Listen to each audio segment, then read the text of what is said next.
प्यारे दोस्तों, हमारी आज की कहानी 4 अमीर आदमी और एक बूढ़े फकीर की बेटी की है, जो बहुत ही सबक आमोज है। इसलिए आप सभी लोगों से रिक्वेस्ट है कि वीडियो के लास्ट तक बने रहिए। तो दोस्तों चलिए बिना देरी के कहानी को शुरू करते हैं। प्यारे दोस्तों, शाहिल नाम का एक नौजवान किसान था और गाँव के जमींदार ने उसे कुछ जमीन दी हुई थी, जिस पर वह खेती बाड़ी करता और जब फसल तैयार हो जाती तो आधी फसल जमींदार को दे देता था। शाहिल की अभी शादी नहीं हुई थी, इसीलिए उसे कोई फिक्र न थी। एक दिन पड़ोस के गांव से उसकी बहन उसके लिए एक रिश्ता लाई और बोली, शाहिल अब तुम कोई और काम कर लो, मैं जल्दी से तुम्हारी शादी कर देना चाहती हूँ। आधी फसल से अब गुजारा नहीं चलेगा। बहन की बात सुनकर शाहिल बोला, बहन मैं शहर चला जाता हूँ, मेहनत मजदूरी करके 4 पैसे कमा लाऊं तो फिर शादी करूंगा। फिर एक दिन वह शहर की तरफ चल पड़ा। घोड़ा तो कोई था नहीं, सिर्फ बैलों की जोड़ी थी और वह भी जमींदार की थी, जो उसने जमींदार को वापस कर दी। और इस तरह शाहिल पैदल ही चल पड़ा। जब वह दरिया के किनारे किनारे उदास चला जा रहा था कि अचानक उसके कान में एक तेज आवाज पड़ी, बचाओ बचाओ, अंधे की दौलत डूबने से बचाओ। उसने चारों तरफ निगाह दौड़ाई मगर दूर तक उसे कोई नजर न आया। अचानक उसकी निगाह एक घड़े पर पड़ी जो दरिया में बहता हुआ जा रहा था। शाहिल ने आव देखा न ताव फौरन दरिया में छलांग लगा दी और घड़े को दरिया से निकाल लाया। घड़े का मुंह सुर्ख रंग के रुमाल से बंधा हुआ था। शाहिल ने जब रुमाल खोलकर घड़े में झांका तो चौंक पड़ा, क्योंकि घड़े में सोने के सिक्कों के अलावा हीरे जवाहरात भी मौजूद थे। क्योंकि शाम का वक्त हो रहा था, इसलिए पहले तो शाहिल ने सोचा कि घर वापस लौट चले, मगर घर पहुंचते पहुंचते उसे आधी रात से ज्यादा हो जाती। वैसे भी वह काफी दूरी तय करने के बाद थक चुका था। तभी उसे एक गाँव नजर आया तो उसने सोचा, चलो रात इसी गाँव में गुजार लेते हैं, सुबह होते ही वापस घर लौट जाऊंगा। ये सोचते हुए वह उस गांव की तरफ जाने लगा। गांव की तरफ एक बुढ़िया भी चली जा रही थी। जब बुढ़िया की नजर जब शाहिल पर पड़ी तो वह रुक गई और जब शाहिल उसके करीब आया तो वह बोली, नौजवान तुम कहाँ जा रहे हो? शाहिल ने जवाब दिया, दादी मैं एक मुसाफिर हूँ और रात हो रही थी, सोचा कि गांव में किसी के घर में रात गुजार लूं, सुबह सवेरे फिर सफर करूंगा। बुढ़िया बोली, अगर यह बात है तो फिर मेरे घर चलो, घर में जो रूखा सूखा है खाकर सो जाना। शाहिल बुढ़िया के साथ उसके घर चल पड़ा।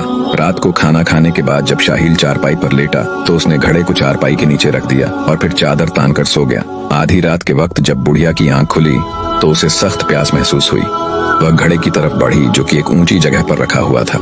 उसने जैसे ही घड़े को झुकाया ताकि मिट्टी के प्याले में पानी डाल ले तो घड़ा उसके कमजोर हाथों से निकलकर गिर पड़ा और टूट गया। चांदनी रात थी घर में और कोई घड़ा तो मौजूद न था, तो उसने सोचा क्यों ना मुसाफिर के घड़े से थोड़ा सा पानी पी लिया जाए।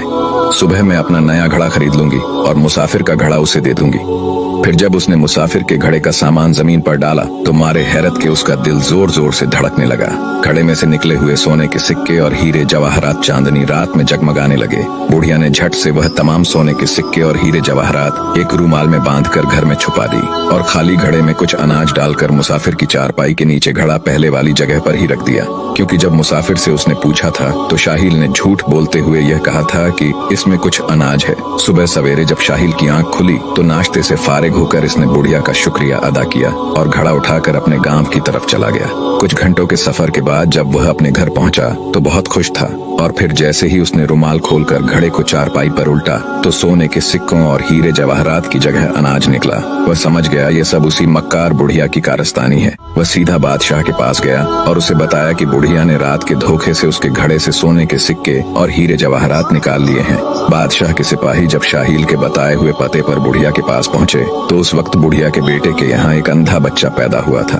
बुढ़िया ने उन लोगों को यह किस्सा बताया और बोली, बादशाह सलामत को बता देना कि मेरे घर अंधा पोता पैदा हुआ है और घर में कुछ जरूरी काम है, इसलिए मैं आज ही दोपहर तक हाजिर हो जाऊंगी। बादशाह के सिपाहियों ने जब यह बात काजी को बताई तो शाहिल चौंक पड़ा। फिर मक्कार बुढ़िया दोपहर के वक्त बादशाह के दरबार में पहुंच गई। बादशाह ने जब बुढ़िया से कहा कि यह शख्स कहता है कि तुमने इसके सोने के सिक्के और हीरे जवाहरात चुराए हैं, यह सुनकर बुढ़िया बोली, हुजूर यह शख्स झूठ बोल रहा है, इसने खुद मुझसे कहा था कि मेरे घड़े में अनाज है, अब यह कैसे कहता है कि इसके घड़े में सोने के सिक्के और हीरे जवाहरात थे। यह सुनकर बादशाह ने शाहिल से पूछा, तुम इस बारे में क्या कहते हो? क्या तुमने बुढ़िया से कहा था कि तुम्हारे घड़े में अनाज है? साहिल ने बादशाह से कहा, हुजूर मैंने इसलिए कहा था कि मुझे डर था कि कहीं घड़े में से सोने के सिक्के और हीरे जवाहरात को चुरा ना लिया जाए। इस पर बुढ़िया चहक कर बोली, हुजूर जिन सिक्कों को ये शख्स अपना कहता है, दरअसल वह सिक्के और हीरे जवाहरात मेरे शौहर के हैं। एक दिन उसने सोने के सिक्के और हीरे जवाहरात दरिया के किनारे एक गड़ा खोदकर उसमें छुपा दिए थे। बाद में उसका इंतकाल हो गया और इन्हीं दिनों में दरिया में सैलाब आया और पानी का तेज बहाव मिट्टी को अपने साथ बहा कर ले गया। तो जमीन में गड़ा ये मटका निकलकर पानी में बहने लगा और यह शख्स उधर से गुजर रहा था। मेरे शौहर ने आलम गैब से उसे आवाज दी, बचाओ बचाओ, अंधे और उसके पोते की दौलत डूबने से बचाओ। जिस पर इस शख्स ने घड़े को दरिया से निकाला और मेरे गांव आया। मैंने मुसाफिर समझकर इसे ठहरा दिया, लेकिन जब मैंने इससे घड़े के बारे में पूछा तो इसने कहा इसमें अनाज है। और जब मैं रात में पानी पीने उठी तो मुझसे मेरा घड़ा टूट गया और मैंने सोचा चलो मुसाफिर के घड़े से पानी ले लूं। लेकिन जब घड़े को खोला तो अनाज के बदले सोने के सिक्के और हीरे जवाहरात निकले। मैं लालच में आ गई और उन्हें समेटकर रुमाल में छुपा दिया और आकर सो गई। रात को ख्वाब में मेरा शौहर मुझसे कहने लगा कि सुबह हमारे बेटे के घर अंधा बच्चा पैदा होगा। मुसाफिर की जो दौलत है वह उसका नहीं है।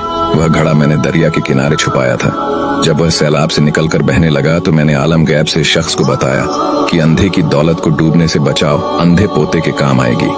इतना कहकर वह बूढ़िया बादशाह से बोली, हुजूर इस शख्स से पूछे मैं झूठ बोल रही हूँ। शाहिल जो बड़ी तवज्जो से बुढ़िया की बातें सुन रहा था बोल पड़ा, बादशाह सलामत, ये बुढ़िया सच कह रही है। वह दौलत मेरी नहीं थी बल्कि इस बुढ़िया के पोते की है।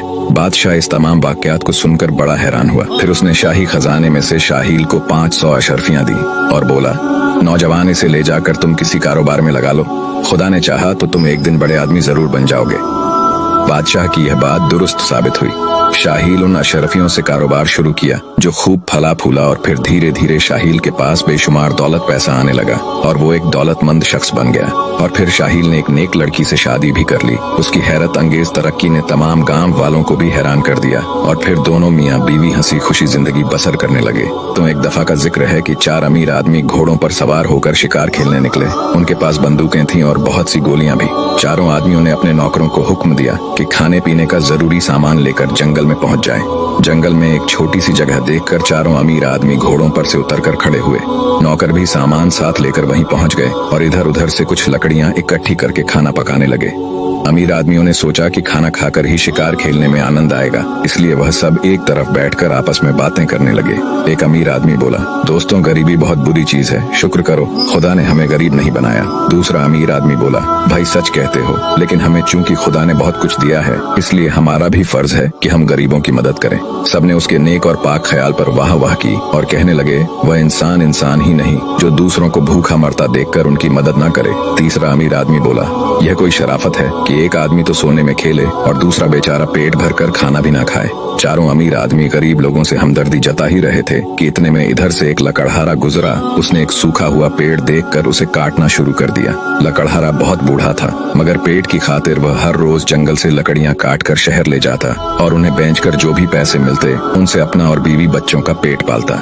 लकड़हारे की कुल्हाड़ी जब पेड़ पर लगती तो जोर से खट की आवाज आती। चारों अमीर आदमी यह खटखट सुनकर बड़े गुस्से में आए और नौकर से कहने लगे, यह कौन नालायक है जो इस वक्त लकड़ियां काट रहा है, इसे पकड़कर हमारे सामने लाओ। नौकर जाकर बूढ़े लकड़हारे को पकड़ लाए। पहला अमीर आदमी बोला, ओ बूढ़े खबीज क्या कर रहा था? हुजूर लकड़ियां काट रहा था। मैं गरीब आदमी हूँ, घर में मेरी एक बुढ़िया है, हमारा कोई बेटा नहीं जो हमारे लिए कमा सके। दूसरा अमीर आदमी बोला, अबे गधे, तुम्हारा कोई बेटा नहीं तो हमारे कान खाने क्यों इधर चला आया? बूढ़ा डर से कांपने लगा और बोला, हुजूर मुझे मालूम नहीं था कि आप यहाँ बैठे हैं, वरना मेरी क्या मजाल थी जो मैं यहाँ आकर लकड़ियाँ काटता। तीसरा अमीर आदमी बोला, झूठ बोलता है, इसने जानबूझकर शरारत की है, इसका दिमाग दुरुस्त करने के लिए इसके सर पर जूते लगाने चाहिए। बूढ़ा आदमी रोने लगा। चौथे अमीर आदमी ने कहा, खबीज जबान लड़ाता है, नौकर मेरा बैत निकालो, जरा इसकी चमड़ी उधेड़ दूं। बूढ़ा लकड़हारा उनके पांव पर गिरकर माफी मांगने लगा मगर हर एक अमीर आदमी ने उसे ठोकरें मारी। अभी अभी वह लोग जो कह रहे थे कि हमें गरीबों से बेहद हमदर्दी है, अब बेगरीब बूढ़े को ठोकरें मार रहे थे। आखिर बड़ी मुश्किल से बूढ़े को माफी मिली। वह रोता धोता अपना कुल्हाड़ी उठाकर जंगल में गायब हो गया। चारों अमीर आदमी फिर अपनी अपनी जगह पर बैठकर बातें करने लगे। पहला अमीर आदमी बोला, भाई खूब मजा आ रहा है। दूसरा अमीर आदमी बोला, मैंने बूट से एक ऐसी ठोकर लगाई कि साला याद ही करता होगा। तीसरा बोला, मुझे तो ऐसा मालूम हुआ कि मैंने उसकी कोई हड्डी पसली तोड़ दी है। चौथा बोला, बड़ा मजा आ रहा है। और इस तरह चारों अमीर आदमी बहुत देर तक खुश होते रहे कि उन्होंने बूढ़े को खूब सजा दी। इसके बाद वह चारों फिर एक दूसरे से कह रहे थे कि हम गरीबों के हमदर्द हैं और खुदा को कोस रहे थे कि उसने क्यों एक आदमी को अमीर बनाया और दूसरे को गरीब। इतने में नौकर ने आकर कहा कि खाना तैयार है। ये खबर सुनकर चारों अमीर आदमियों ने बातें बंद कर दी और खाना खाने के लिए तैयार हो गए। नौकर ने तरह तरह की चीजें उनके सामने रखी। पुलाव, जर्दा, कोरमा, कबाब, कई किस्म के फल और मिठाइयाँ भी थी। वो मजे ले लेकर खा रहे थे कि इतने में एक भूखा फकीर वहाँ से गुजरा। वह नजदीक आकर बोला, बाबा मैं भूखा हूँ, एक रोटी खुदा के वास्ते दे दो ताकि मैं अपना पेट भर लूँ। अमीर आदमियों को बड़ा गुस्सा आया। कहने लगे, शक्ल से तो तू अच्छा भला मालूम होता है और तुझे बिल्कुल भी भूख नहीं है। तू सिर्फ हमें तंग करने यहाँ आ गया। तुझे अभी शरारत की सजा मिलकर रहेगी। और वो नौकर से बोले, इस फकीर को मुर्गा बनाए और इसकी पीठ पर गिनकर 20 जूते लगाए। नौकर ने ऐसा ही किया। फकीर रोटी के बजाय जूते खाकर वहाँ से चला गया और अमीर आदमी इस पर हंसते रहे। खाना खाकर हाथ धोए और अपनी अपनी बंदूकें लेकर शिकार को निकल खड़े हुए। उन्होंने नौकर को वहीं छोड़ दिया और कहने लगे, हम शिकार खेलकर अभी आ रहे हैं, चाय तैयार कर लेना, हम आते ही चाय पियेंगे। नौकर बोला, जो हुक्म सरकार। और चारों अमीर आदमी घोड़े दौड़ाकर जंगल में गायब हो गए। घोड़े दौड़ा दौड़ाकर वह थक गए मगर उन्हें शिकार न मिला। वह हिरन की तलाश में बहुत दूर निकल गए। आखिर जब उन्हें भूख लगी तो उन्होंने फैसला किया कि वापस जाकर चाय पी जाए। सबने ये बात मान ली। जंगल बहुत घना था, वह रास्ता भूल गए। उन्हें कुछ पता न चला कि जाए तो किधर जाएं। चारों बहुत घबरा गए। कभी घोड़े दौड़ाकर पूरब की तरफ जाते तो कभी पश्चिम की तरफ जाते और इस तरह वह चारों दिशाओं में गए मगर उन्हें वह जगह न मिल सकी जहाँ से वह चले थे। अब तो भूख के मारे उनका बुरा हाल था। सफर करने की वजह से उनका जिस्म टूट रहा था और अब शाम होने की वजह से जंगल में अंधेरा होने लगा था। वो डरने लगे। हालांकि उनके पास बंदूकें थीं मगर फिर भी वह डरपोक थे और सोचने लगे, अगर रात को कोई शेर चुपके से आकर उन्हें खा गया तो क्या होगा। काफी रात गुजर गई तो वह घोड़ों पर से उतर गए क्योंकि घोड़े चल चल कर थक गए थे और चारों अमीर आदमी भूख के मारे एक कदम आगे नहीं चल सकते थे। वह थक कर जमीन पर लेट गए। उन्हें यकीन हो चुका था कि आज रात वह भूखे मर जाएंगे, इसलिए अपने बीवी बच्चों को याद करके रोने लगे मगर भूख की वजह से रोया भी नहीं जा सकता था। उनकी आंखों से आंसू भी नहीं निकल रहे थे। जबान सूख कर कांटा हो गई थी। वह बात करने की कोशिश करते मगर हलक से आवाज ना निकलती। उन्हें मालूम हो गया अब मौत का वक्त आ पहुंचा और हम यहीं मर जाएंगे और हमारी लाश जंगल में रहने वाले गीदड़ और भेड़िए कर जाएंगे। अभी वह यह सोच ही रहे थे, अचानक उन्हें पेड़ों की तरफ से किसी की आवाज सुनाई दी। चारों अमीर आदमी सोचने लगे, इस तरफ शायद कोई साधु रहता है जिसने शहर से दूर जंगल में कुटिया बना ली थी ताकि वह परमात्मा की याद में मग्न रहे। उनमें से एक ने अपना थूक से हलक तर किया और पूरी ताकत से चिल्लाया, बाबा।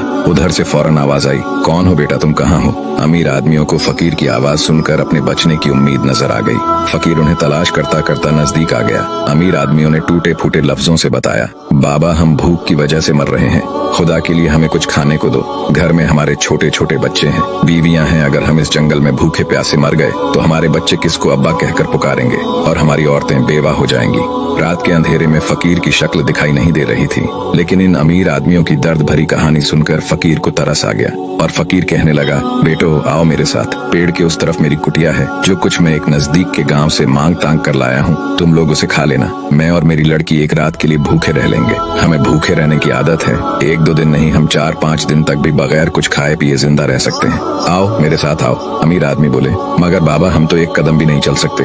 फकीर बेचारा बूढ़ा था, सोचने लगा अब क्या करें। आखिर फकीर ने हिम्मत की और एक अमीर आदमी को पीठ पर लाद कर आहिस्ता आहिस्ता अपनी कुटिया की तरफ ले चला।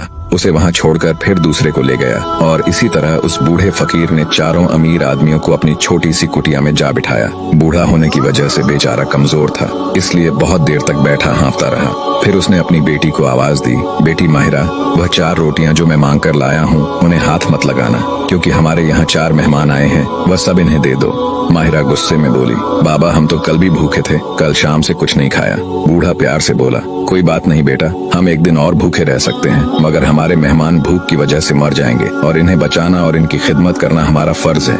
कुटिया में अंधेरा था। माहिरा ठोकरें खाती हुई अंदर आई और रोटियां बूढ़े के हाथों में देकर फिर बाहर चली गई। बूढ़े ने रोटियां चारों अमीरों के सामने रखकर कहा, लीजिए खाइए, और वह चारों चीलों की तरह झपट कर रोटियां खाने लगे।